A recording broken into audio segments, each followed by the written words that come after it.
Hello everybody, welcome to Falcon computer academy. मैं हूं केवल विजय और मैं आज आपको कोरोडा X6 में लेक्चर नंबर 16 पढ़ाने जा रहा हूं। आज हम बात करेंगे कि हम टेक्स्ट के ऊपर शैडो इफेक्ट किस तरह से अप्लाई करते हैं। यानी कि हमने टेक्स्ट को इम्बॉस करना है, इसे 3D शक्ल में दिखाना है और उसके बाद तहरीर को और अट्रैक्टिव बनाने के लिए हमने शैडो इफेक्ट का इस्तेमाल करना होता है। लेक्चर स्टार्ट करने से पहले आप हमारा चैनल सब्सक्राइब कर लें और बेल के आइकन पर क्लिक करें ताकि मेरी आने वाली जितनी भी वीडियोज़ हैं उनकी नोटिफिकेशन आप तक पहुंच सकें। स्टार्ट करते हैं आज का लेक्चर। सबसे पहले आपने टूल बॉक्स से टेक्स्ट टूल पे क्लिक करना है या कीबोर्ड से आपने F8 प्रेस करना है और पेज पे क्लिक करेंगे। उसके बाद यहाँ पे कुछ भी हम टाइप करते हैं, जैसे कि मैंने टाइप किया फाल्कन, और उसके बाद आपने पिक टूल पे क्लिक करना है और उसके बाद यहाँ पे किसी भी कोने पे क्लिक करते हुए इसका साइज़ बड़ा कर लेंगे।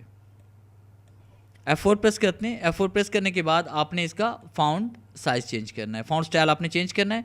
फ़ॉन्ट स्टाइल चेंज करने के बाद आपने इसका कलर चेंज करना है। कलर आप कोई भी इसमें दे सकते हैं, जैसे मैंने यहाँ पे रेड कलर दे दिया।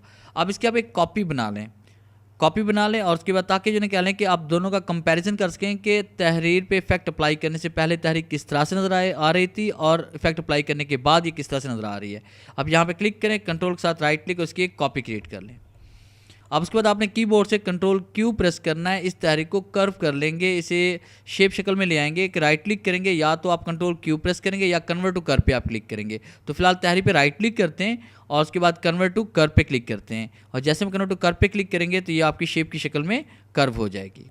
अब उसके बाद आपने क्या करना है कि यहाँ पे टूल बॉक्स से आपने शैडो टूल पे क्लिक करना है। हम यहाँ पे ड्रॉप शैडो टूल पे क्लिक करते हैं और इसके बाद यहाँ पे ड्रॉप शैडो टूल इस टेक्स्ट के ऊपर ही अप्लाई करना चाहते हैं, इसे नीचे नहीं अप्लाई करेंगे। इसके ऊपर आप बिल्कुल पूरा इस पर अप्लाई करें, टेक्स्ट शैडो अप्लाई करें।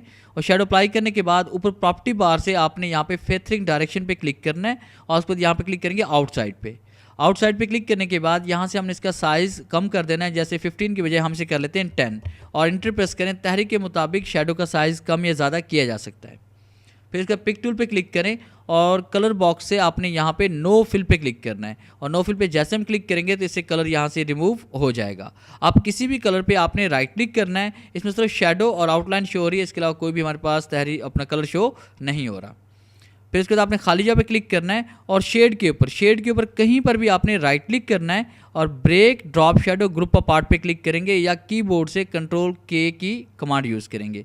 Break drop shadow group apart पे क्लिक करें, फिर खाली जगह पे क्लिक करें और उसके बाद आपने यहाँ तहरीर पे क्लिक करते हुए इसको आउटलाइन को शैडो से अलग कर देना है। और उसके बाद आप यहाँ पे क्लिक करते हैं टेक्स्ट के ऊपर क्लिक करने के बाद आपने इफेक्ट पे आना है। फिर इसके बाद पावर क्लिप पे क्लिक करते हैं, प्लेस इनसाइड फ्रेम पे क्लिक करते हैं और यहाँ पे क्लिक करते हैं। अब देखिए आपके अंदर देखिए जैसे हम यहाँ पे पावर क्लिप करते हैं तो बैरोनी शैडो जितना भी था वो सारा रिमूव हो गया है। एक्स्ट्रा शैडो हमारे पास जो था, बाकी हमारे पास सिर्फ टेक्स्ट के अंदर शैडो नजर आ रहा है। यहाँ पे क्लिक करते हैं और उसके बाद देखिए इसमें कलर फिल करते हैं रेड। अब ये देखिए कि ऊपर वाला कलर भी हमारे पास, ऊपर वाला टेक्स्ट भी है और नीचे वाला टेक्स्ट भी है, दोनों में आप डिफरेंस देख सकते हैं कि ये इम्बॉस और ये 3D टाइप की शक्ल में लग रही है। तो ये था हमारा आज का लेक्चर, जिसमें मैंने आपको पढ़ाया कि आपने टेक्स्ट के अंदर शैडो किस तरह से अप्लाई करना है। अगर आपको हमारी ये वीडियो अच्छी लगी हो तो काइंडली लाइक करें, शेयर करें और कमेंट्स ज़रूर दें। थैंक्स।